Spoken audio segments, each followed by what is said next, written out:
Masih ingat kan anggrek yang layu tempo hari di video yang ini? Ini udah 9 hari udah keluar pucuk baru. Akar baru pun sudah keluar. Ini hanya pakai air beras ya, air cucian beras aja pada awal recovery-nya. Daunnya udah kembali segar. Belum 100% segar tapi udah lumayan bisa tegak lagi. Yang ini udah hampir 100%. Cuman memang bekasnya tidak bisa hilang lur seperti yang ini.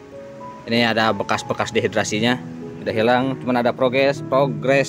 Nah ini progresnya, perkembangannya bagus banget, sudah tumbuh pucuk baru juga akar baru. Jika sudah seperti ini sudah bisa kita pupuk dengan pupuk kimia agar nantinya bisa besar ya, bisa sebesar ini, gede-gede biar seger-seger. Kalau plannya bagus, pembungaan pun nantinya akan bagus juga. Jangan khawatir kalau misalkan memaksakan pembungaan di tanaman yang kurang bagus, nantinya kecil bunganya dan kurang bagus juga untuk pembungaannya. Jadi diusahakan sehatkan dulu tanamannya agar pembungaannya maksimal begitu. Dan sekarang kita pupuk dulu ya, kasih pupuk pertumbuhan aja dulu, jangan untuk pupuk pembungaan karena posisinya ini baru sembuh dari dehidrasi awalnya. Nanti jika daun baru ini udah tumbuh besar dan keluar daun baru lagi, minimal 2 daun untuk pucuk barunya, untuk daun barunya baru kita bungakan. Jadi sementara kita kasih pupuk pertumbuhan aja. Nah seperti ini akarnya nih, akar barunya ya udah tumbuh. Oke, kita lanjut aja, kita racik pupuk pertumbuhannya biar subur. Yang ini udah mantap nih, udah gede, udah jos. Untuk pupuk pertumbuhannya saya pakai pupuk dengan komposisi 20 15 15. Nah, ini pas untuk pertumbuhan agar pertumbuhannya semakin besar pertumbuhan daunnya. Dan dosisnya 1 sendok makan untuk 5 liter air bersih. Diaduk sampai merata. Tinggal kita aplikasikan pada tanaman yang akan kita pupuk. Cara pengaplikasiannya bisa direndam, bisa juga disiram. Yang penting pastikan semua media tanam dan area perakaran basah oleh pupuk. Jika tidak memungkinkan direndam seperti ini, cukup disiram saja. Siram sampai benar-benar basah ya bagian perakarannya, area perakaran. Nanti biasanya kalau sudah basah area perakaran dia berubah warna. Kalau yang kering kan warnanya putih. Ketika warnanya sudah berubah, terlihat basah akarnya, itu baru oke, udah bagus. Nah seperti ini misalnya nih, yang ini awalnya kan seperti ini putih. Nanti jika berubah warna itu udah masuk pupuknya, udah efektif, udah bisa dilakukan sampai seperti ini warnanya. Jangan sedikit, kalau selewat doang kurang bagus, kurang efektif. Jadi pastikan warnanya sampai berubah seperti itu, sampai air pupuknya atau cairan pupuk ini meresap ke area perakaran. Dah gini aja, tinggal disimpan lagi. Usahakan jangan terlalu panas untuk kondisi seperti ini. Nanti kalau akarnya udah panjang, akar barunya bisa digeser-geser lagi ke tempat yang lebih tinggi intensitas mataharinya, cahaya matahari. Sementara untuk yang ini di bawah 60% kebutuhan cahaya mataharinya. Kita simpan kembali. Untuk penyiraman disesuaikan aja dengan kondisi media tanam. Ini kan habis dipupuk dengan cairan pupuk tadi, jadi gak perlu disiram lagi. Penyiraman selanjutnya tinggal dilihat kondisi media tanam aja. Kalau udah kering baru kita siram. Biasanya 2-3 hari kemudian baru ini kering. Kalau cuacanya terik ya besoknya kita siram. Untuk pemupukan yang selanjutnya dilakukan setiap minggu, jadi interval pemupukan seminggu sekali. Cukup itu, segitu juga udah cukup.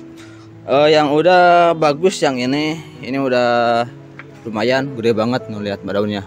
Ini pemupukannya seperti itu yang tadi dengan pupuk pertumbuhan. Kalau merangsang pertumbuhan daunnya biar lebih gede. Nanti kalau sudah berbunga baru geser atau ganti ke pupuk pembungaan. Nah yang ini nanti aja dulu. Yang seperti ini mah tunggu dulu daun agak besar, daun ininya nih.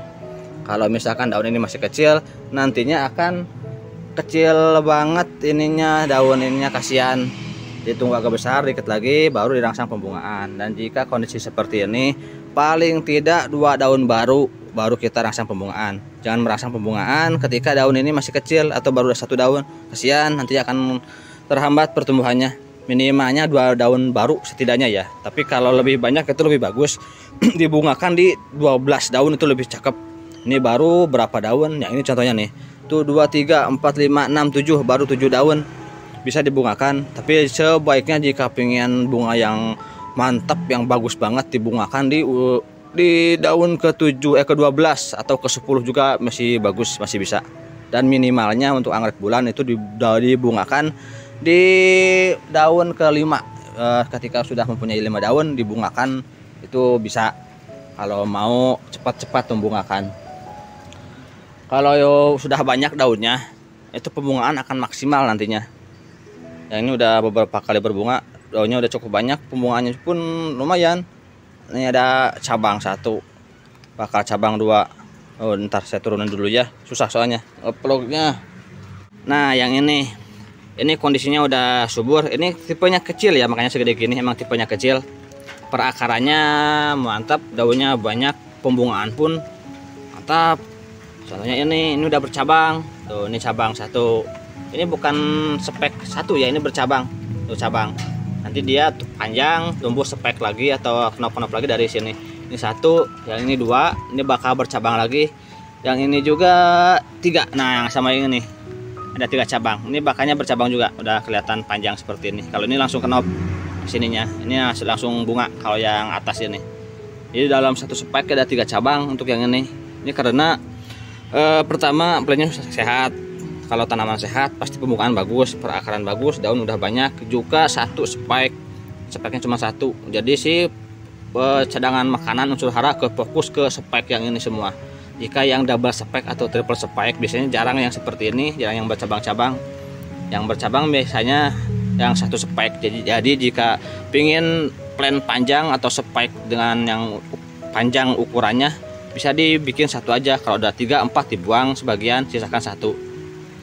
Nantinya akan panjang banget dan bisa seperti ini bercabang-cabang.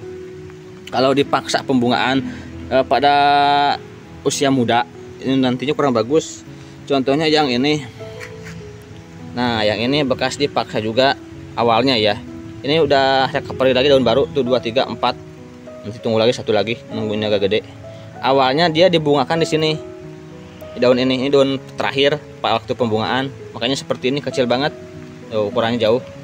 Ini daun lamanya, ukurannya sangat jauh dan recovery-nya lama, makanya belum saya bungakan yang ini karena udah pasca pembungaan yang lumayan ekstrim. Ada 4 spike untuk yang ini, sedangkan daunnya masih sedikit. 1, 2, 3 nih. 1, 2, 3, 4 di bawah, ada 4 spike awalnya. Jadi begitu, kalau terlalu banyak bunga juga kurang bagus. Aduh hujan, makin gede hujannya. Tergantung plannya ya atau tanamannya. Jika tanamannya sehat bagus, itu pembungaan akan bagus. Jadi kalau untuk Phalaenopsis atau anggrek bulan, utamakan dulu kesehatan tanaman, pembungaan belakangan. Kalau plan udah sehat baru kita bungakan. Jangan memaksa pembungaan di tanaman yang kurang sehat, karena nantinya akan berisiko seperti itu. Stresnya parah, pembungaannya kurang maksimal. Stres pasca bunga pun lebih beresiko, lebih tinggi resikonya pada stres pasca pembungaan. Sekian dulu dari saya, mudah-mudahan bermanfaat. Jangan lupa dukungannya dengan cara like, comment, and subscribe. Karena ini udah hujan lur. Aduh, nanti dilanjut lagi dah di video berikutnya. Wassalamualaikum warahmatullahi wabarakatuh.